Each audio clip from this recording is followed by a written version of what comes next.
आज की जो हमारी कहानी है ये बड़ी ज्ञानवर्धक है। ये कहानी आपको आपके जीवन में ढेर सारी प्रेरणा देगी। इस कहानी को पूरा सुने। आज की जो कहानी है ये कबूतर और कबूतरी का प्रसंग है।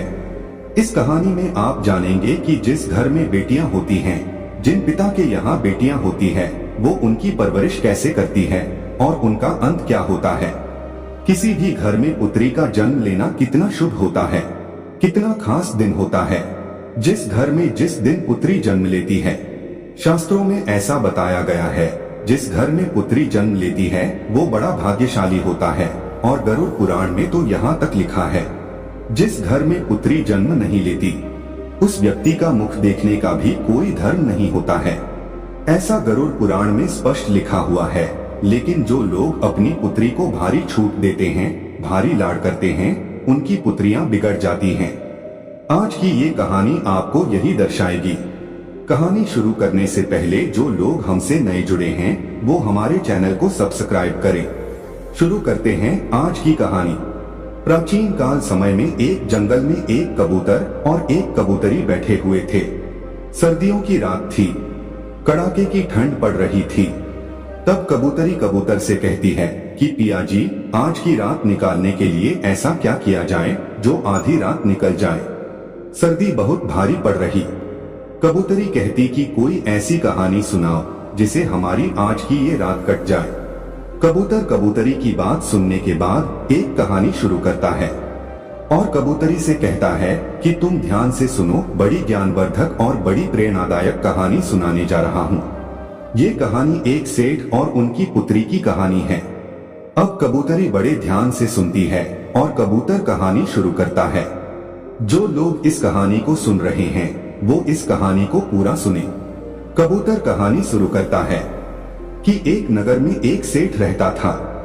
उस सेठ के वहां पे एक पुत्री ने जन्म लिया। जब पुत्री ने जन्म लिया तो सेठ के घर में बड़ा अजीब खुशी का माहौल रहा। वो अपनी पुत्री से इतनी मोहब्बत करता था, इतना लाड़ करता था, इतना प्यार करता था कि इसकी कोई सीमा नहीं थी। पुत्री को कुछ कहने की जरूरत नहीं पड़ती थी। वो पहले से पुत्री की हर इच्छाओं को पूरी करता था। सेठ की लाड़ प्यार ने अपनी पुत्री को इतना बिगाड़ दिया था कि वह किसी की नहीं सुनती थी। इतनी नकारा हो चुकी थी, किसी काम में उसका मन नहीं लगता था। सुबह 10-11 बजे से पहले बिस्तर से नहीं उठा करती थी। घर वाले यदि कुछ कहते तो उनको 10 बातें सुनाती थी। दिन भर जवान लड़कों के साथ इधर उधर घूमा करती थी। रात को 12 बजे घर पे आया करती थी। सेठ की लड़की इतनी नकारा हो चुकी थी कि बयान करना भी बड़ा मुश्किल होता है। सेठ की घरवाली सेठ से कहती कि तुमने इस लड़की को बिगाड़ दिया है, लेकिन सेठ अपनी पत्नी को ये कहकर के चुप करवा देता कि बच्ची है, सुधर जाएगी। अपनी बच्चियों से मोहब्बत करनी चाहिए, प्यार करना चाहिए, लाड़ करना चाहिए, उनकी हर जरूरत का ख्याल भी रखना चाहिए। लेकिन इतना भी लाड़ प्यार ना करो कि उसका जीवन ही बर्बाद हो जाए।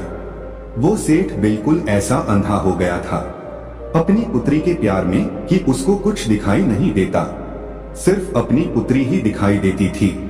वह भूल गया था कि मेरी पुत्री को एक दिन दूसरे घर भी जाना है। बहन बेटी जो होती है वह किसी घर में नहीं समाती, उसको दूसरे घर जाना ही पड़ता है। सेठ इस बात को भूल गया। सेठ अपनी पुत्री से इतनी मोहब्बत करता था कि उसको कभी डांटता भी नहीं था। यदि कोई दूसरा भी, यदि उसकी माँ, उसके भाई वगैरह भी डांट दे तो उनसे भी सेठ लड़ता था, मना करता था। वो यही कहता कि अभी बच्ची है, सुधर जाएगी। अपनी पुत्री को हमेशा अच्छे संस्कार देना चाहिए। हर माता पिता को अच्छी तरह से मालूम होता है कि उनकी पुत्री को एक दिन जवान होने के बाद दूसरे घर में जाना पड़ता है। पुत्री की हर गलती को माता पिता सहन कर सकते हैं, लेकिन ससुराल वाले कभी भी बर्दाश्त नहीं करते हैं। इसलिए पुत्री को अच्छे संस्कार दो। कबूतर कबूतरी से इस बात को कह रहा है और कबूतरी ध्यान से सुन रही है। कबूतर आगे कहता है कि अब सेठ की बच्ची जवान हो चुकी थी। अब सेठ को एक चिंता सताने लगी थी कि कोई अच्छा सा वर, अच्छा सा रिश्ता ढूंढ के और मेरी पुत्री की मैं शादी करूं। यह सपना हर माता पिता का होता है। जिस घर में लड़कियां जन्म लेती हैं, हर माता पिता का ये सपना होता है कि वो अपनी पुत्री की अच्छे घर में शादी करे और उसका अच्छा घर बस जाए। अब सेठ भी इसी चिंता को लेकर बड़ा दुखी रहने लगा। सेठ अपनी पुत्री के लिए अच्छे अच्छे रिश्ते ढूंढता, अच्छे रिश्तों की तलाश करता। अंततः उसको एक अच्छा रिश्ता मिल जाता है और सेठ अपनी पुत्री की शादी बड़ी धूमधाम से कर देता है। अच्छा सारा धन दे करके अपनी पुत्री को विदा करता है। जब उसकी पुत्री ससुराल में जाती है तो 10 दिन बाद ही अपने पिता को फोन कर देती है और पिता से कहती है कि पिताजी इसी वक्त आप मुझे लेने के लिए आ जाइए। आपने मुझे कैसे नरक में डाल दिया है, मैं इस नरक में 1 मिनट भी नहीं रहना चाहती हूँ। सेठ अपनी पुत्री की बात सुनने के बाद बड़ा चिंतित होता है, बड़ा दुखी होता। सेठ सोचने लगता है कि रिश्ता तो मैंने बिल्कुल सही ढूंढा था, बिल्कुल काबिल लोग थे, लेकिन पुत्री कह रही है कि बिल्कुल नरक में डाल दिया है। ऐसा 10 दिन में ऐसी कौन सी आफत आ गई है जिसके कारण मेरी पुत्री ऐसा कह रही है। सेठ थोड़ा चिंतित होता है और अपनी पुत्री के ससुराल में पहुंच जाता है। यदि हमारी पुत्री के लक्षण ठीक होते हैं, हमारी पुत्री सही होती है और उसके संस्कार बिल्कुल सही होते हैं, तो पुत्री के ससुराल में पुत्री के पिता को बड़ा मान सम्मान दिया जाता है, उसको आदर दिया जाता है, उसका सम्मान किया जाता है। लेकिन जब वो सेठ अपनी पुत्री के ससुराल में पहुंचा तो उसको कोई मान सम्मान नहीं मिला। कोई उसे राम राम करने के लिए तैयार नहीं था, कोई उसको आदर देने के लिए तैयार नहीं था। फिर जब अपनी पुत्री के ससुराल में पहुंचता है तो सबसे पहले उसकी समधन मिलती है, यानी उसकी पुत्री की सास मिलती है। अपनी समधन से जाकर कि वह राम राम करता है, जय श्री राम करता है, लेकिन वो भी मुंह फुला लेती है और कुछ जवाब नहीं देती है। सेठ फिर अपने समधी से मिलता है, समधी से जय श्री राम कहता है, नमस्कार करता है, लेकिन वो भी कोई जवाब नहीं देता है। उसके बाद सेठ अपनी पुत्री के जेठ से मिलता है, वो भी कोई जवाब नहीं देता है, यानी कोई भी उसको कोई मान सम्मान नहीं दे रहा था। अंत में सेठ अपने दामाद से मिलता है। सेठ का दामाद कहता कि अपनी पुत्री को ले जाओ, हमें इसकी जरूरत नहीं है। ऐसी बिगड़ी औलाद आपने पैदा की है, हमारे घर को नरक बना दिया है।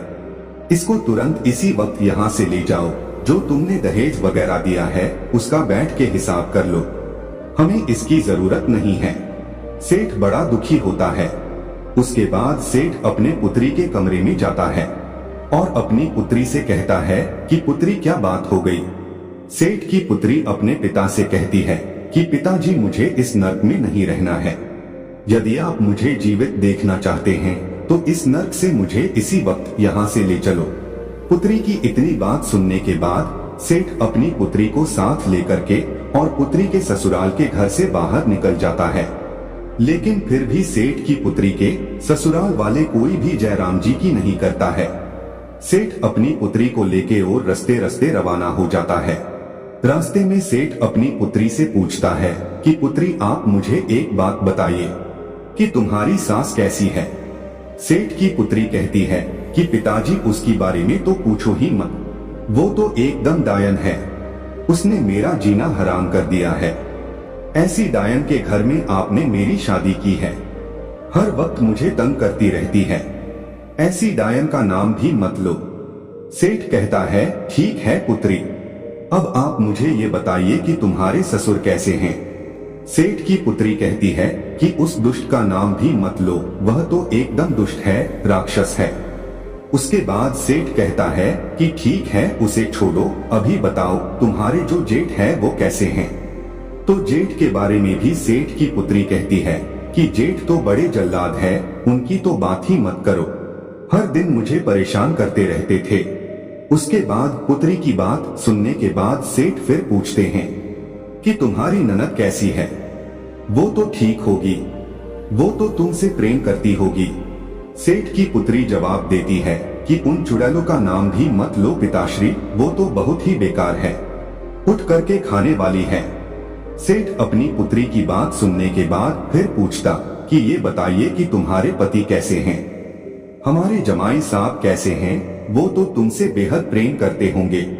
सेठ की पुत्री कहती है कि वो तो यमदूत है, पूरा यमराज है, उसका तुम नाम मत लो, बड़ा दुष्ट इंसान है, उसने तो मेरा जीना हराम कर दिया है, रात दिन मुझे मारता पीटता था, एक बात मेरी नहीं सुनता था। सेठ अपनी पुत्री की बात को सुनने के बाद अंत में सेठ पूछता है कि अभी ये बताइए कि तुम्हारे मोहल्ले वाले कैसे हैं। सेठ की पुत्री जवाब देती है कि पिताश्री, मोहल्ले वालों के बारे में भी कुछ ना पूछो, वो लुच्चे लफंगे बदमाश है, पूरा मोहल्ला खराब है। अब सेठ बड़ा दिमागधारी था, सेठ भी समझ गया था कि एक इंसान खराब हो सकता है, दो इंसान खराब हो सकते हैं, अरे हो सकता है मेरी पुत्री के ससुराल वाले खराब हो, लेकिन मोहल्ले वाले तो खराब नहीं हो सकते, इसलिए दोष मेरी पुत्री में है, मेरी पुत्री के ससुराल वालों में नहीं। सेठ इस बात को समझ जाता है कि सारा नतीजा मेरी लाड़ प्यार का है। यदि मैं अपनी पुत्री को इतना लाड़ प्यार नहीं करता, उसको अच्छे संस्कार देता, तो ये नौबत खड़ी नहीं होती। सेठ चुपचाप अपनी पुत्री को लेकर के अपने घर आ जाता है। जैसे ही सेठ की पुत्री अपने घर में कदम रखती है तो उसकी जो भाभियां थी वो भी मुंह फुला लेती है। सेठ की पुत्री सोचने लगती है कि मेरी भाभी आज मुंह क्यों फुला रही है, हर रोज मेरे से बड़ा प्रेम किया करती थी, मीठी मीठी बातें करती थी, मगर आज मुझे देखकर मुंह फुला रही है। वो अपनी भाभी से जाके पूछती है कि ऐसी क्या बात है, तुमने मुझे देखकर मुंह क्यों फुला लिया? तो वह कहती है कि मुंह नहीं फुलाओ तो क्या करूं, तुम्हारी शादी कर दी, तुम्हें ससुराल भेजा था, लेकिन तू फिर से मेरी छाती पर मूंग दलने के लिए आ गई हो, इसलिए आज के बाद तुम मेरे से बात मत करना। उसकी भाभी उसको फटकार देती है। अब इतनी बात सुनने के बाद उससे उस घर में कोई बात नहीं करता, सिर्फ उसके पिता के सिवा सिर्फ उसका पिता ही उससे बात करता। अब वो धीरे धीरे बड़ी दुखी हो जाती है, धीरे धीरे उसकी आंखें खुलने लगती है। काफी समय निकलने के बाद कोई उससे बात नहीं करता, बड़ी दुखी रहती। वो जब भी घर से बाहर निकलती तो उसकी सहेलियां उससे हर बार यही पूछती कि तुम अकेली कैसे आ गई हो, जीजा जी कहाँ हैं? कोई पड़ोसी मिलता तो वह भी इसी बात को पूछता कि तुम अकेली कैसे आ गई हो, तुम्हारे जमाई कहाँ हैं? ऐसे ताने सुन सुनकर वो बड़ी दुखी रहने लगी। मंदिर में जाती तो मंदिर में भी लोग इसी बात को पूछते। सभी मोहल्ले वालों की जबान पे यही बात रहती कि भला सेठ की पुत्री अकेली आ गई है, नई नई शादी की थी, हो सकता है इनका तलाक होने वाला है। सेठ को भी हर बार यही ताने सुनने पड़ते और सेठ की पुत्री को भी हर बार यही ताने सुनने पड़ते। इन्हीं तानों से सेठ की पुत्री बड़ी दुखी रहने लगी। अब उसको धीरे धीरे ये ज्ञान हो गया था कि सारी गलती की जड़ मैं हूँ और मेरी गलती की वजह से आज मेरे पिता का सर भी नीचे झुक गया है। लेकिन अपने ससुराल में वो जाने के लिए तैयार नहीं थी। वो यही कहती थी कि पिताजी, इससे अच्छा तो ये होता कि मैं कुंवारी रह जाती, यदि आप मेरी शादी नहीं करते तो बहुत ही अच्छा होता। काफी समय निकलने के बाद सेठ अपनी पुत्री के कमरे में जाता है और अपनी पुत्री को देखता है तो वो बड़ी चिंतित, बड़ी दुखी दिखाई देती है। सेठ अपनी पुत्री के पास जाता है और कहता है कि पुत्री, क्या बात है, आज बड़ी दुखी दिखाई दे रही हो। सेठ की पुत्री कहती है कि पिताश्री, मैं बड़ी दुखी हूँ, यदि आप मेरी शादी नहीं करते तो मैं बहुत सुख से रहती, लेकिन मेरी शादी करके आपने मुझे दुखों के सागर में ढकेल दिया है। अब मैं ऐसा क्या करूं? ससुराल वाले सभी नरक के समान हैं। ससुराल में जाऊंगी तो कैसे जाऊं? और जो मेरे परिवार वाले हैं, मेरे पीहर वाले हैं, कोई मुझसे बात नहीं करता।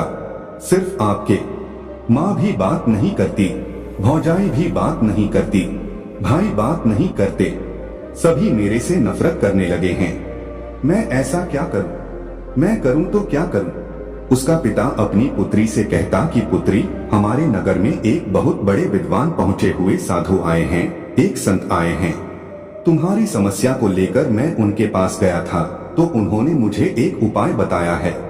यदि तुम इस उपाय को करती हो तो 6 महीने के अंदर तुम्हारे सभी ससुराल वाले तुम्हारी मुट्ठी में होंगे और तुम्हारे इशारे पर नाचेंगे। इतनी बात पिता की सुनकर वो लड़की बड़ी खुश होती है। कहती है, पिताश्री 6 महीने में मेरी मुट्ठी में आ जाएंगे। बोले हाँ 6 महीने में तुम्हारी मुट्ठी में आ जाएंगे। तो कहती हैं कि पिताश्री वो उपाय मुझे जल्दी से बताइए, मैं उपाय को जरूर करूंगी। उस लड़की का पिता अपनी पुत्री को उपाय बताता है और कहता है कि 6 महीने तक एक मंत्र का जाप करना है और साधना करनी है। यदि तुम इस कार्य को करती हो तो मात्र 6 महीने में तुम्हारे सभी ससुराल वाले, तुम्हारे पति, तुम्हारे जेठ, तुम्हारे ससुर, तुम्हारी सास, सभी तुम्हारी मुट्ठी में होंगे और तुम्हारे इशारे पर नाचेंगे। जैसा तुम कहोगी वैसा ही होगा। तुम उस घर की रानी बन जाओगी, तुम उस घर की मालकिन बन जाओगी। पुत्री बड़ी खुश होती है, लेकिन कहती कि पिताजी ये तंत्र मंत्र वाला काम मेरे से नहीं होता है, कोई सादा सुगम रास्ता मेरे को बताइए। सेठ फिर कहता कि ठीक है पुत्री, यदि तुम मंत्र का जाप नहीं कर सकती तो मंत्र का जाप मैं करूंगा, तुम सिर्फ साधना कर लेना। पुत्री कहती कि साधना कैसे की जाती है। सेठ बताता है कि साधना आपको इस तरीके से करनी है, तुम्हें 6 महीने तक बिल्कुल मौन रहना है, तुमसे कोई भी कुछ कहे बिल्कुल जवाब नहीं देना है, हर इंसान की बात को सुननी है, हर इंसान के पैर को छूना है, यही साधना होती है। सेठ की पुत्री कहती कि पिताश्री मात्र 6 महीने में हो जाएगा ना, इससे ज्यादा मेरे से नहीं हो पाएगा। लेकिन सेठ कहता है कि हाँ बिल्कुल 6 महीने में हो जाएगा। सेठ की पुत्री तैयार हो जाती है। सेठ अपनी पुत्री को लेके फिर से पुत्री के ससुराल में जाता है। जैसे सेठ पुत्री के ससुराल में जाता है तो सामने उसे अपनी पुत्री की सास नजर आती है। वो उसे बुरी तरह फटकारती है, कहती है कि तुम पहले आए थे तभी मना कर दिया था कि तुम्हारी पुत्री की हमें जरूरत नहीं है, इसे वापस ले जाओ। ऐसी बिगड़ी हुई औलाद आपने पैदा की है, इसकी हमें जरूरत नहीं है। उसको बुरी तरह फटकारती है। कोई रामा श्यामा नहीं, कोई आदर भाव नहीं, कोई मान सम्मान नहीं। अपनी सास की ऐसी हरकतों को देखकर उस सेठ की लड़की भारी गुस्सा करती है। लेकिन सेठ अपनी पुत्री से इशारों में कहता है कि पुत्री तुम्हें साधना करनी है, साधना का ध्यान रखो, 6 महीने तुम्हें मौन रहना है, जो भी कुछ कहे सबकी आज्ञा का पालन करना है। लेकिन फिर भी कहते हैं ना कि पुत्री का पिता हमेशा सिर झुका के रहना पड़ता है, इसलिए वह सर झुका के सारी बात को सुनता है और अपनी समधिन से कहता कि बहन जी गलती हर इंसान से होती है, इससे भी गलती हुई, इसको एक मौका जरूर दिया जाए। अब ये सुधर गई है, अब ये ऐसा कुछ नहीं करेगी। काफी विनती करने के बाद उस लड़की की सास मानती है और राजी होती है कि ठीक है, यदि सुधर गई है तो मात्र 6 महीने तक इसके आदर भाव देखूंगी, उसके बाद इसको वापस भेज दूंगी और जिंदगी में दोबारा कभी नहीं अपनाऊंगी। लेकिन सेठ सह स्वीकार करता कि ठीक है, आप 6 महीने तक इसको अपने घर में रखिए, ये बिल्कुल शांत स्वभाव की हो गई है, बिल्कुल सुधर गई है। सेठ अपनी पुत्री को उसके ससुराल में छोड़ करके आ जाता है। सेठ की पुत्री अपने ससुराल में रहने लग जाती है। जा करके अपनी सास के पांव छूती है। सास बड़ी आश्चर्यचकित होती है कि कुछ दिनों पहले तो ये बहुत भड़क रही थी, किसी की एक नहीं सुनती थी, हम पे हुकुम चलाती थी, बैठे बैठे खाती थी, लेकिन आज ये मेरे पांव कैसे पढ़ रही है। वो बड़ी आश्चर्यचकित होती है। सेठ की पुत्री कहती है कि मां जी मुझे आशीर्वाद दीजिए, आपका आशीर्वाद मेरे लिए बहुत महत्वपूर्ण है, यदि आप मुझे आशीर्वाद देंगी तो मेरी साधना सफल हो जाएगी। उसकी सास उसको आशीर्वाद देती है कि ठीक है तुम खुश रहो। अब वो अपने घर में रहने लगती है। एक दिन की बात है, अपने ससुर के लिए वो चाय बना के ले जा रही थी। जब ससुर को जैसे ही चाय पकड़ाने लगी तो कप हाथ में से छूट जाता और नीचे गिर के फूट जाता है। तभी उसका ससुर उस पे भड़क जाता है, उसको गाली गलौज निकालने लगता, कहता है कि मेरे घर से निकल जा, तुम्हारी जरूरत नहीं है, तुम बिगड़ी औलाद हो, तुम कुलक्षणी हो, इस तरह की उससे बात कहता है। अब सेठ की पुत्री मन ही मन इस बात को सोचती है कि यदि मेरे पिता मंत्र का जाप नहीं कर रहे होते तो इसी कप से मैं तेरा सर फोड़ देती, लेकिन क्या करूं, मैं साधना कर रही हूं, चुप रहने की, मेरे पिता मंत्र का जाप कर रहे हैं, इसलिए तुम्हारी इतनी बात सुननी पड़ रही है। उस सेठ की पुत्री से जब भी कोई कुछ कहता उसको गुस्सा तो बहुत आता, बहुत चिड़चिड़ापन होता। लेकिन क्या करे, उनके पिता की बातें याद आ जाती कि तुम्हें 6 महीने तक साधना करनी है, चुप रहना है और मैं मंत्र जाप करूंगा। तो इसी बात को सोचकर वह चुप रह जाती, अपने गुस्से पर काबू करती। इसी तरीके से वे बड़ी मुश्किल से अपने गुस्से पर काबू पाया और धीरे धीरे उसका घर बार बसने लगा। उनको यकीन होने लगा कि अब ये सुधर गई है। बड़ी मुश्किल से उसका घर बार बसा है। 6 महीने बाद वो गर्भवती हो जाती है। 9 महीने बाद वो माँ बन जाती है। अब उसकी गृहस्थी बड़े आराम से चल रही थी। इसीलिए कहते हैं कि अपनी पुत्री को बेइंतहा लाड करना, उसको सर पे चढ़ाना बड़ा खतरनाक साबित होता है। हाँ, अपनी पुत्री को प्रेम करो, मोहब्बत करो, हर चीज का ख्याल रखो, लेकिन इतना भी सर पे ना चढ़ावो कि एक दिन तुम्हें भारी पड़ जाए और उसका भी जीवन बर्बाद हो जाए। कबूतर अपनी कहानी अब समाप्त करता है। प्रिय दर्शकों, अपनी पुत्री को हमेशा अच्छे संस्कार देना चाहिए। हर माता पिता को ये अच्छी तरह मालूम होता है कि उनकी पुत्री को एक दिन जवान होने के बाद दूसरे घर में जाना पड़ता है। पुत्री की हर गलती को माता पिता सहन कर सकते हैं, लेकिन ससुराल वाले कभी भी बर्दाश्त नहीं करते हैं। इसलिए पुत्री को अच्छे संस्कार दो। हम उम्मीद करते हैं कि इस कहानी से आप ढेर सारी प्रेरणा लेंगे। तो दोस्तों, यह कहानी आपको कैसी लगी हमें कमेंट सेक्शन में जरूर बताना, और अच्छी लगी हो तो इस चैनल को सब्सक्राइब जरूर कर लेना। दोस्तों, ये 3 बात अपने दिमाग में बिठा लो, रंग से राजा बन जाओगे। आज की जो हमारी कहानी है, आज का जो हमारा प्रसंग है, एक कपोत पक्षी की बड़ी प्यारी कहानी है, ज्ञानवर्धक कहानी है। दोस्तों, इस कहानी को पूरा सुने। ये कहानी बड़ी मोटिवेशनल कहानी है। ये कहानी आपको आपके जीवन में ढेर सारी प्रेरणा देगी। इस कहानी को यदि आप गौर से सुनते हैं और इसकी 3 बातों पर यदि आप अमल करते हैं, तो प्रिय दर्शकों, आप इस संसार में किसी भी कोने में रहें, संसार के किसी भी कोने में घूमें, आप कभी भी किसी भी संकट में नहीं पड़ सकते। ये कहानी आपको आपके जीवन में ढेर सारी प्रेरणा देगी। इस कहानी में ऐसी 3 ज्ञानवर्धक बातें हैं, इनको आप जरूर सुनें। दोस्तों, शुरू करते हैं आज की प्यारी सी कहानी। एक जंगल में 2 कपोतक पक्षी रहते थे।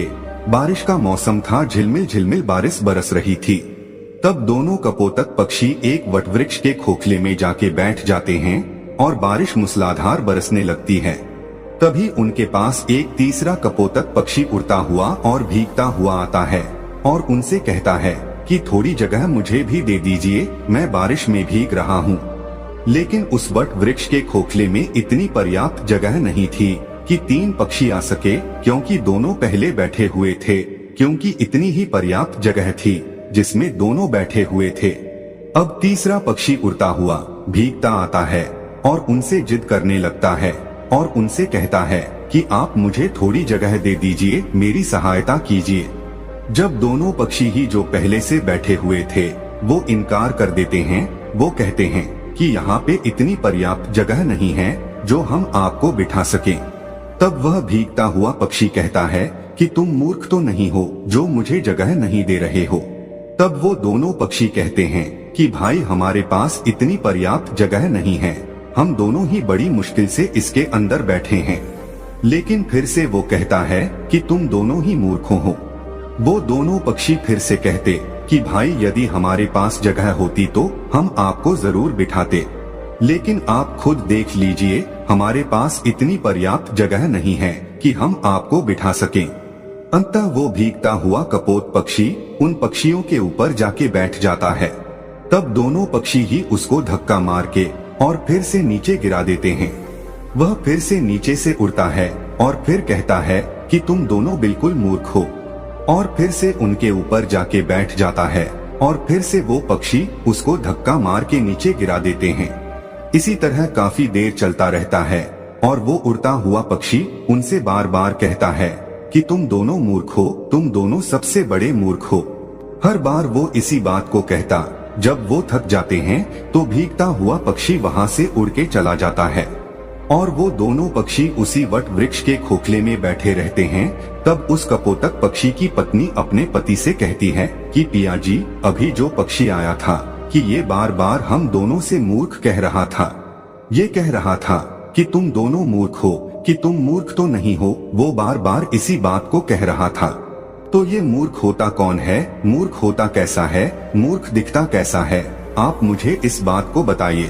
तो दोस्तों, तभी कपोतक पक्षी अपनी पत्नी को एक कहानी सुनाता है और वो कहता है कि प्रिय, इस कहानी को यदि आप ध्यान से सुनोगी तो आपको ये पता चलेगा कि मूर्ख कौन होता है। तब वो अपनी पत्नी को कहानी सुनाता है और उसकी पत्नी बड़ी गौर से और बड़े ध्यान से सुनती है। कपोतक पक्षी कहानी शुरू करता है और वो कहता है कि एक नगर में एक सेठ रहता था। उसी का एक पुत्र था। सेठ ने अपने पुत्र की शादी कर दी और शादी करने के बाद सेठ का लड़का शहर चला जाता है कमाने के लिए और सेठ के लड़के की पत्नी घर पे रहती है।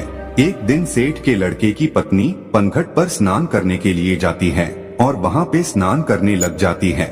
तभी उसके पास में 3 राह चलने वाले व्यक्ति आते हैं और सेठ के लड़के की पत्नी से कहते हैं कि बाई, हम बड़ी दूर से आए हैं और हमें बहुत तगड़ी प्यास लग रही है, इसलिए आप थोड़ा हमें जल पिला दीजिए। उस वक्त सेठ के लड़के की पत्नी के बदन पर इतने कपड़े नहीं थे क्योंकि वो इस समय स्नान कर रही थी। उसी वक्त तीनों राह चलने वाले व्यक्ति आ जाते हैं और उनमें से एक व्यक्ति कहता है कि हमें पानी पिला दीजिए। इस बात को कपोतक अपनी पत्नी से कह रहा है और कपोतक की पत्नी बड़ी गौर से और बड़े ध्यान से सुन रही है। कपोतक आगे कहता है कि सेठ की पत्नी उन लोगों से कहती है कि भाई, तुम कौन हो? तब उनमें से एक राह चलने वाला व्यक्ति कहता है कि हम यात्री हैं और हमें बहुत प्यास लग रही है, हमें थोड़ा पानी पिला दीजिए। उस व्यक्ति की इतनी बात सुनने के बाद वो सेठ के लड़के की पत्नी कहती है कि यात्री तो सिर्फ 2 होते हैं, तुम कौन से यात्री हो? अब वो व्यक्ति बड़ी सोच में पड़ जाता है। वह सोचने लगता है कि हमें खुद को ही पता नहीं है कि हम कौन से यात्री हैं। वो यात्री उस सेठ के लड़के की पत्नी को कोई जवाब नहीं दे पाता है। तभी दूसरा व्यक्ति बोलता है और वो कहता है कि मुझे बहुत तगड़ी प्यास लग रही है और प्यास के मारे मेरे हलक सूखे जा रहे हैं, इसलिए आप मुझे पानी पिला दीजिए। वह सेठ के लड़के की पत्नी कहती है कि भाई, तुम कौन हो? तब वो व्यक्ति जवाब देता है और वो कहता है कि मैं अनपढ़ गवार हूँ, आप मुझे पानी पिला दीजिए। तब उस सेठ के लड़के की पत्नी कहती है कि अनपढ़ गवार तो सिर्फ 2 होते हैं, तुम कौन से अनपढ़ गवार हो ये बताओ, तब मैं तुम्हें पानी पिलाऊंगी। लेकिन वो भी कोई जवाब नहीं दे पाता है। वो भी सोचने लगता है कि मुझे खुद को ये पता नहीं है कि मैं कौन सा अनपढ़ गवार हूँ। वो कोई जवाब नहीं दे पाता है। फिर तीसरा व्यक्ति कहता है कि बहन जी, मुझे पानी पिला दीजिए, प्यास के मारे मेरे प्राण निकले जा रहे हैं, यदि कुछ देर मुझे और पानी नहीं मिला तो मेरे प्राण ही निकल जाएंगे, इसलिए आप मुझे पानी पिला दीजिए। तब सेठ के लड़के की पत्नी उस व्यक्ति से कहती है कि भाई, तुम कौन हो, तुम बताओ, यदि तुमने बता दिया तो मैं तुम्हें जरूर पानी पिला दूंगी। वह कहता है कि मैं मूर्ख हूँ, आप मुझे पानी पिला दीजिए। अब सेठ के लड़के की पत्नी कहती है कि इस संसार में 2 प्रकार के मूर्ख होते हैं, तुम कौन से मूर्ख हो? दोस्तों, अब वो भी इस सवाल का कोई जवाब नहीं दे पाता है। वो भी बड़े सोच में पड़ जाता है कि मुझको खुद को पता नहीं है कि मैं कौन सा मूर्ख हूँ। उसको कुछ सूझता नहीं है, कुछ आता नहीं है, कुछ जाता नहीं है। वह कोई जवाब नहीं दे पाता है। इस कहानी को कपोतक अपनी पत्नी से कह रहा है और उसकी पत्नी बड़े ध्यान से और गौर से सुन रही है। आगे कपोतक पक्षी कहता है कि वो तीनों व्यक्ति पियासे ही पनघट से जाने लगते हैं। जब वो वहाँ से रवाना होते हैं तो सेठ के लड़के की पत्नी उनसे कहती है कि भाई, आप मेरे घर चलिए, गांव से कुछ ही दूरी पर इसी रास्ते पे मेरा घर है, वहाँ मैं आपको जरूर पानी पिला दूंगी। तो दोस्तों, वो तीनों यात्री उस सेठ के लड़के के घर आ जाते हैं और सेठ के लड़के की पत्नी स्नान करके और कपड़े पहनकर अपने घर आ जाती है। जैसे ही वो तीनों व्यक्ति उस सेठ के घर पहुंचते हैं और साथ में सेठ के लड़के की पत्नी भी घर पहुंचती है, तभी उसके ससुर की नजर अपनी बहू पे पड़ जाती है। तब उसका ससुर सोचने लगता है कि मेरी बहू किन मर्दों के साथ घूम रही है, इसका पति विदेश गया हुआ है, इसका पति बाहर गया हुआ है कमाने के लिए और ये पराये मर्दों के साथ घूम रही है। इसी बात को वो सोचने लगता है। उधर सेठ के लड़के की पत्नी उन राहगीरों को अपने घर ले जाकर उनको पानी पिलाती है और तीनों को पानी पिलाकर भेज देती है और उनसे कहती है कि भाई, मैंने पनघट में पानी इसीलिए नहीं पिलाया क्योंकि मैं स्नान कर रही थी और मेरे बदन पर इतने पर्याप्त कपड़े नहीं थे जो मैं तुम लोगों के समक्ष खड़ी हो सकूं। इसलिए मैंने तुम लोगों से इतने कठिन सवाल पूछे हैं। मेरा ऐसा कोई मतलब नहीं था कि मैं तुम लोगों को पानी न पिलाऊं। इसीलिए मैं तुम लोगों को अपने घर पे लेके आई हूँ और यहाँ पर तुमको पानी पिला के भेज रही हूँ। अब आप बड़े प्यार से पानी पीजिए और अपनी राह चल दीजिए। तीनों राहगीर पानी पी के वहाँ से चले जाते हैं। तो दोस्तों, उधर सेठ के लड़के की पत्नी का ससुर सोचने लगता है कि मेरी बहू बदचलन है, मेरा लड़का बाहर काम करता है और ये पराये मर्दों के साथ घूमती है, पराये मर्दों को अपने घर पे लेके आती है, मेरे घर पे लेके आती है। यही सोचकर वो दुखी होता है। अब सोचने लगता है कि यदि किसी व्यक्ति में बीमारी आ जाए तो उसका उपचार जरूरी होता है। यदि उसका उपचार नहीं किया जाए तो बीमारी उसके रोम रोम में रम जाती है और बाद में बड़ा मुश्किल होता है। इसी बात को सोचकर वो सोचने लगता है, ठीक है, अब मेरी बहू का क्या इलाज किया जाए। ये भी बदचलन हो गई, बदमाश हो गई है, पराये मर्दों के संग घूमती है। इसका पति बाहर रहता है, इसलिए ये बिगड़ चुकी है। अब इसका इलाज किया जाए तो क्या किया जाए। अब सोचने लगता है कि क्यों ना मैं इसका फैसला राजा से करवाऊं। तो दोस्तों, इसी बात को सोचकर उस महिला का ससुर राजा के दरबार में पहुंच जाता है और राजा को ये सारी घटना सुना देता है। तभी राजा अपने सैनिकों को आदेश देता है कि जाओ, सेठ के लड़के की बहू को तुरंत दरबार में हाजिर किया जाए। दोस्तों, इस बात को कपोतक पक्षी अपनी पत्नी से कह रहा है और उनकी पत्नी बड़े ध्यान से और बड़ी गौर से सुन रही है। तभी राजा के सैनिक सेठ के लड़के की पत्नी के पास जाते हैं और उनसे कहते हैं कि तुम्हें महाराज ने दरबार में हाजिर होने का हुक्म दिया है और तुम दरबार में चलो। तभी सेठ के लड़के की पत्नी कहती है कि भाई, आप सबसे पहले अपने राजा से ये पूछकर आइए कि उन्होंने मुझे किस रूप में बुलाया है। बेटी के रूप में बुलाया है या बहू के रूप में बुलाया है या माँ के रूप में बुलाया है। किस रूप में उसने मुझे दरबार में बुलाया है। तभी सैनिक वापस राजा के पास में जाते हैं और राजा से कहते हैं कि महाराज, सेठ के लड़के की पत्नी ने ये कहकर वापस भेजा है कि आपने उसे किस रूप में बुलाया है। बेटी के रूप में बुलाया है या बहू के रूप में बुलाया है या फिर माँ के रूप में बुलाया है। तभी राजा बड़ा सोच में पड़ जाता है कि अब मैं बुलाऊं तो किस रूप में बुलाऊं। राजा अपने मंत्रियों से सलाह लेता है तो मंत्री उसको सलाह देते हैं कि महाराज, सेठ हमारे नगर का सेठ है और इसकी बेटी की बहू हमारी भी बहू लगती है, इसलिए आप उसको दरबार में बहू के रूप में बुलाइए। तभी राजा अपने सैनिकों को आदेश देता है और कहता है कि पालकी लेकर जाओ और बहू के रूप में उसको लेके आओ। तभी राजा के सैनिक फिर से पालकी लेकर सेठ के लड़के के घर पहुंचते हैं और सेठ के लड़के की पत्नी से कहते हैं कि महाराज ने तुम्हें बहू के रूप में बुलाया है। तो दोस्तों, इस बात को कपोतक पक्षी अपनी पत्नी से कह रहा है और उसकी पत्नी बड़ी गौर से सुन रही है। सैनिकों की इतनी बात सुनने के बाद सेठ के लड़के की पत्नी तुरंत पालकी में बैठ जाती है और सैनिक पालकी उठाकर राजा के दरबार में ले जाते हैं। सेठ के लड़के की पत्नी राजा के दरबार में हाजिर हो जाती है। तब राजा उससे सवाल करता है, क्या तुम चरित्रहीन हो? तुम्हारा पति विदेश कमाता है और तुम पराये मर्दों के संग घूमती हो। ऐसा हमारे राज्य में नहीं हो सकता। यदि आप ऐसा काम करोगी तो हमारे राज्य को छोड़कर जाना पड़ेगा या फिर तुम्हें सजा दी जाएगी। राजा इतनी बात कहता है तब सेठ के लड़के की पत्नी राजा को जवाब देती और कहती है कि महाराज, मैं एक पतिव्रता स्त्री हूँ। मुझ पर कलंक लगाने से पहले आप थोड़ा सोच लीजिए। क्या किसी प्यासे को पानी पिलाना, किसी भूखे को भोजन खिलाना कोई अपराध है? यदि आपके राज्य में ऐसा संविधान है कि किसी भूखे को भोजन खिलाना या प्यासे को पानी पिलाना अपराध है, तो हाँ, मैंने अपराध किया है और ये अपराध मैं बार बार करूंगी। इतनी बात सुनने के बाद राजा बड़ा चिंतित होता है और राजा कहता है, क्या मुझे पूरी बात विस्तार से बताइए कि बात क्या है।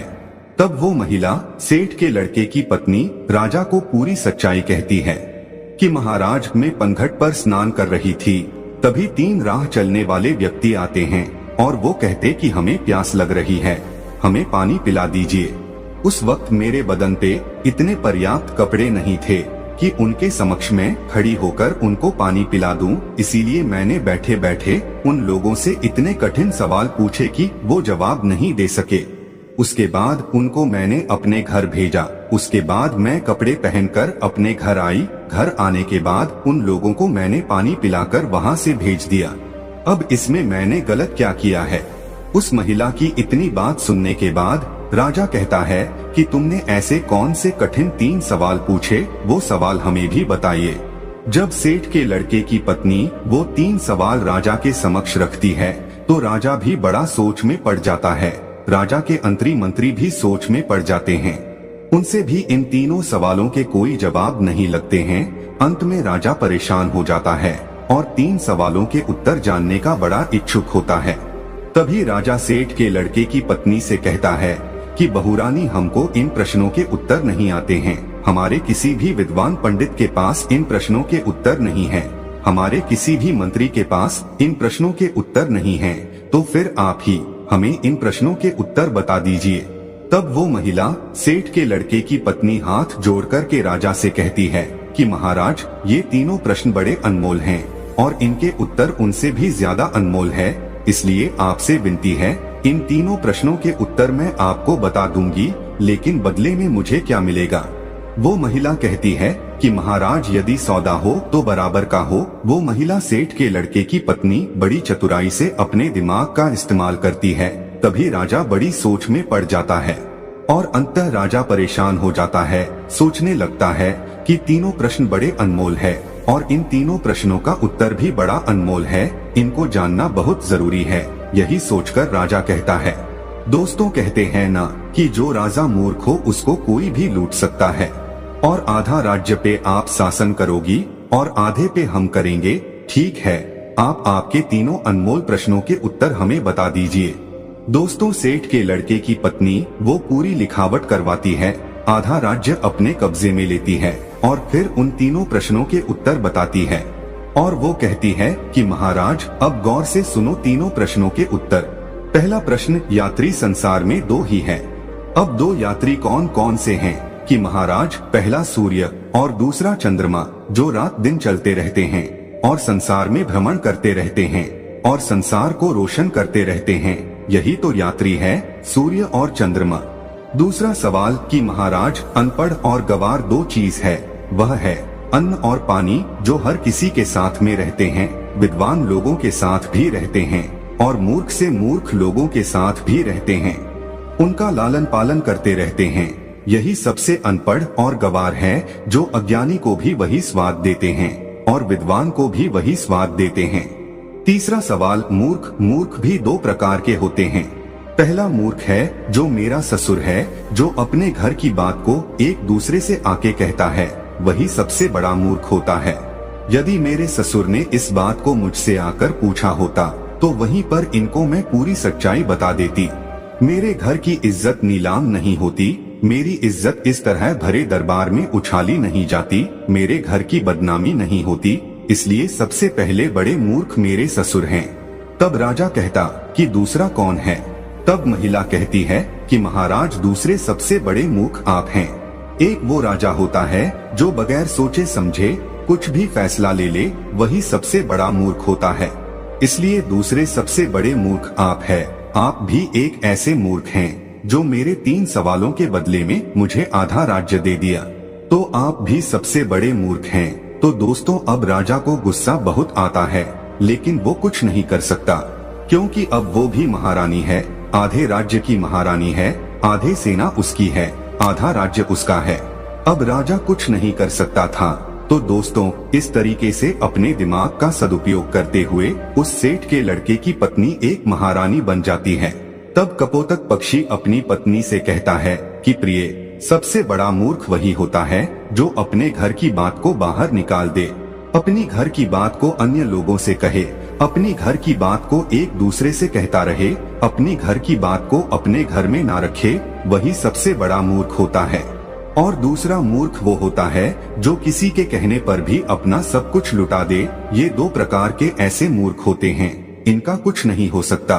तब कपोतक की पत्नी की ये बात समझ में आती है कि संसार में मूर्ख कौन होता है।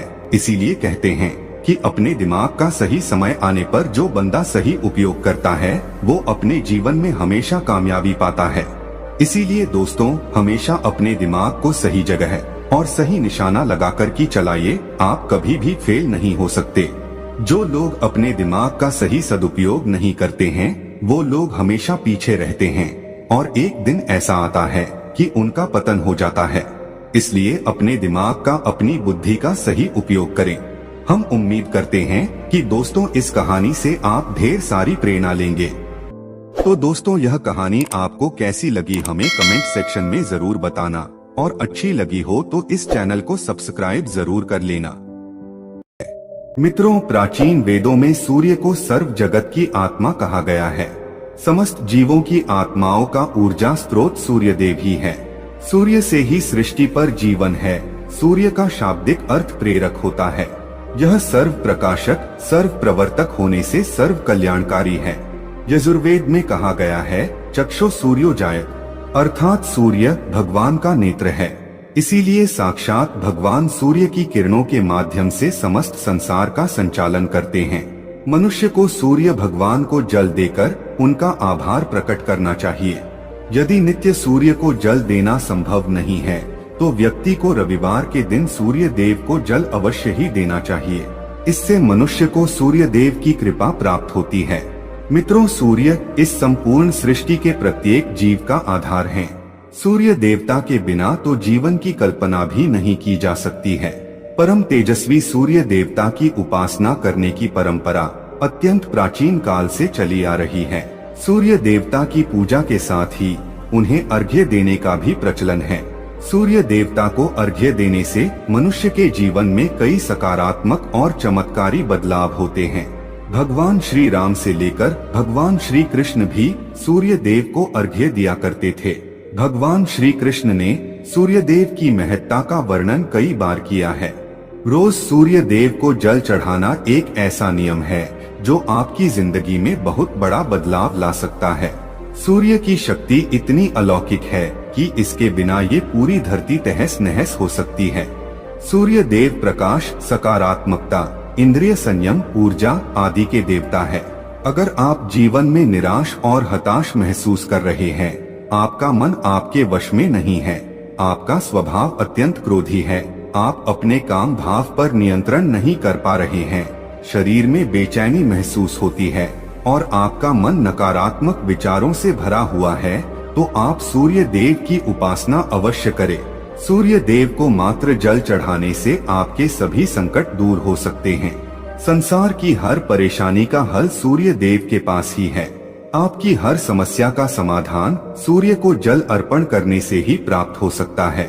सूर्य देवता की उपासना करने से आत्मा की शुद्धि होती है और मनोबल बढ़ता है। सूर्योदय के समय सूर्य की किरणों से वातावरण पवित्र और सकारात्मक बन जाता है। यदि प्रतिदिन आप सुबह स्नान करके सूर्य देवता को मंत्रों का उच्चारण करते हुए जल चढ़ाते हैं तो इसके आपको कई फायदे होंगे। कुछ ही समय में आप खुद इसका प्रभाव महसूस करेंगे कि सूर्य देव की कृपा से आपका जीवन कितना बेहतर हो गया है। आप पाप, रोग, भय आदि दोषों से मुक्त हो जाएंगे और आपका जीवन खुशियों से भर जाएगा। आपका शरीर स्फूर्तियुक्त, रोगों से मुक्त हो जाएगा और आप प्रत्येक कार्य को उत्साह से कर पाएंगे। कुंडली में अन्य ग्रहों की तरह ही सूर्य के शुभ या अशुभ स्थिति में होने से हमारे जीवन पर भी इसका शुभ या अशुभ प्रभाव पड़ता है। कुंडली में सूर्य यदि शुभ स्थिति में होता है तो हमें समाज में भरपूर मान सम्मान, यश और प्रसिद्धि मिलती है। वहीं कुंडली में यदि सूर्य अशुभ स्थिति में हो तो इसके विपरीत परिणाम मिलते हैं। इसलिए कुंडली में यदि सूर्य की स्थिति मजबूत करनी है तो ज्योतिष शास्त्र में कुछ ऐसी चीजों के बारे में बताया है जिन्हें पानी में डालकर सूर्य देव को अर्घ्य देने से शुभ परिणाम प्राप्त होते हैं। किंतु मित्रों, कई मनुष्य सूर्य को जल देते समय बहुत सी गलतियां कर बैठते हैं। सूर्य को जल देते समय महत्वपूर्ण नियमों का पालन नहीं करते हैं।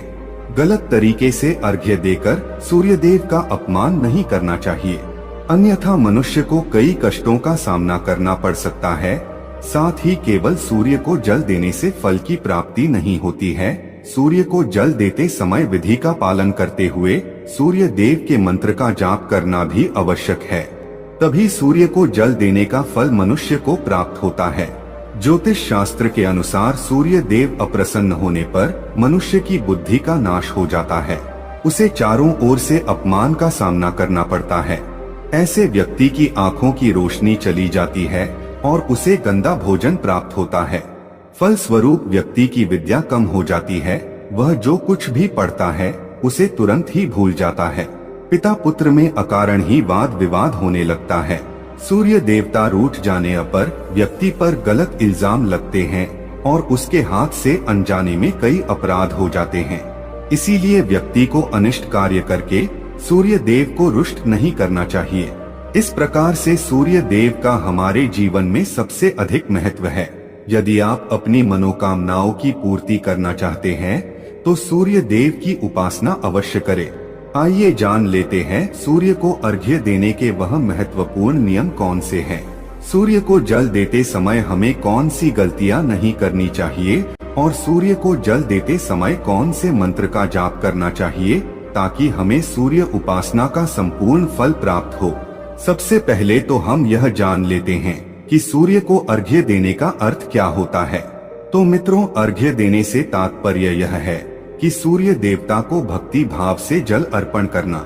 यह जल आप दोनों हाथों की ओंजल बनाकर या तांबे के पात्र में शुद्ध जल भरकर उसे सूर्य देवता को समर्पित करें। लेकिन ध्यान रहे कि यदि आप हाथों की ओंजल बनाकर सूर्य देवता को अर्घ्य दे रहे हैं तो अपने हाथों की तर्जनी और अंगूठे को एक दूसरे से जोड़कर ना रखें, यानी कि एक दूसरे का स्पर्श ना होने दें। दोनों हाथों के अंगूठों को फैलाकर रखें। यदि हम तर्जनी और अंगूठे को जोड़कर रखते हैं तो यह राक्षसी मुद्रा बन जाती है और इस मुद्रा में सूर्य को अर्घ्य देना अशुभ माना जाता है। यदि आप पात्र में जल भरकर सूर्य देवता को अर्घ्य दे रहे हैं तो भी उस पात्र को दोनों हाथों के अंगूठे का स्पर्श ना हो, इसका ध्यान रखें। अर्घ्य देते समय अपने दोनों हाथों को ऊपर उठाकर पात्र को पकड़े और सिर झुकाकर रखें। सूर्य देवता को अर्घ्य हमेशा सूर्योदय के समय देना चाहिए। उगते हुए सूर्य की उपासना करना हमेशा ही शुभ होता है। सूर्योदय के 2 घंटे बाद अर्घ्य देने का कोई भी औचित्य नहीं होता है। यदि किसी कारणवश आप सूर्योदय के समय अर्घ्य ना दे सके तो 3 बार अर्घ्य देने के बजाय 4 बार अर्घ्य दें और सूर्य देवता से क्षमा मांग लें। इससे दोष कम हो जाता है। सूर्य को जल तांबे के पात्र में ही देना चाहिए। तांबा को सूर्य देव की प्रिय धातु माना गया है। इसीलिए सूर्य को जल देने के लिए केवल तांबे से बने पात्र का ही प्रयोग करना चाहिए। अन्य धातुओं से बने पात्रों में सूर्य को अर्घ्य देने से कोई लाभ प्राप्त नहीं होता है। परमात्मा ने सूर्य को जगत में प्रकाश करने, संचालन करने, अपने तेज से शरीर में ज्योति प्रदान करने तथा जठराग्नि के रूप में आमाशय में अन्न को पचाने का कार्य सौंपा है। इसी कारण से तांबे के पात्र में रखे जल को पीने से व्यक्ति पेट से जुड़े रोगों से भी मुक्त हो जाता है। उस तांबे के पात्र में गंगाजल या पवित्र नदियों का जल भरें। यदि ऐसा संभव नहीं है तो शुद्ध जल का प्रयोग करें। मात्र जल से कभी भी अर्घ्य नहीं देना चाहिए। जल के पात्र में जल के साथ मुख्य रूप से कोई भी लाल फूल, लाल चंदन और अक्षत जरूर डालें। आप चाहें तो इस जल में थोड़ा सा घी, शहद, दूध या गुड़ इत्यादि भी मिला सकते हैं। सूर्य देव को अर्घ्य देने का सही समय तब होता है जब सूर्य लालिमा लिए हो, अर्थात जब प्रातः काल में सूर्य लाल रंग का दिखाई दे तो उस समय अर्घ्य देना सर्वश्रेष्ठ फल देता है। मित्रों, यदि आपने सूर्य को अर्घ्य देने का संकल्प लिया है तो यह संकल्प कभी नहीं तोड़ना चाहिए। जितने दिनों का भी आपने संकल्प लिया हो उतने दिन सूर्य को अर्घ्य अवश्य देना चाहिए। यदि आप संकल्प को पूरा नहीं कर सकते तो ऐसा संकल्प नहीं करना चाहिए, इससे सूर्यदेव रुष्ट हो जाते हैं। दोस्तों, भगवान श्री कृष्ण ने सूर्य देव को जल देने का मंत्र बताया है जिसका उच्चारण अवश्य ही करना चाहिए। वह मंत्र इस प्रकार है, ओम खगोलकाय नमः। इसके अलावा आप ओम घृणी सूर्याय नमः इस मंत्र का जाप भी कर सकते हैं। इस मंत्र का उच्चारण करके सूर्य को जल देने से दरिद्रता का अंत होता है और व्यक्ति को सुख समृद्धि की प्राप्ति होती है। दोस्तों, सूर्य देव की महिमा अपरंपार है और प्रतिदिन ही हमें उनका आभार मानना चाहिए। परंतु ज्योतिष शास्त्र में मुख्य रूप से रविवार का दिन सूर्य देवता का दिन माना जाता है। इसलिए अपनी कुंडली से सूर्य दोष को दूर करने के लिए आपको रविवार के दिन विशेष रूप से सूर्य देवता का उपवास रखना चाहिए और सूर्य से संबंधित वस्तुओं का दान करना चाहिए। सूर्य देव से संबंधित वस्तुएं हैं तांबा, गेहूं, गुड़, चंदन तथा पीले रंग के वस्त्र आदि। इन वस्तुओं का रविवार के दिन दान करने से व्यक्ति के सभी दुखों का अंत होता है। यदि आप बीमार हैं अथवा घर में सूतक है या अन्य कोई समस्या है जिसके कारण आप सूर्य देव को अर्घ्य नहीं दे पा रहे हैं, तो इसके लिए शास्त्रों में मानस पूजा का प्रावधान किया गया है, यानी कि आप अपने मन में ही सूर्य देव को अर्घ्य दे सकते हैं। मित्रों, सूर्योदय पूर्व दिशा से होता है और यदि किसी कारणवश सूर्य देवता दिखाई नहीं दे रहे हैं तो आप उनका मन ही मन स्मरण करके पूर्व दिशा की ओर मुख करके उन्हें अर्घ्य दे सकते हैं। लेकिन कभी भी सूर्य को अर्घ्य देने का संकल्प ना छोड़े। तो दोस्तों, इस प्रकार से आप भी सूर्य देव को अर्घ्य देकर सूर्य देव की कृपा प्राप्त करें। तो दोस्तों, यह कहानी आपको कैसी लगी हमें कमेंट सेक्शन में जरूर बताना और अच्छी लगी हो तो इस चैनल को सब्सक्राइब जरूर कर लेना।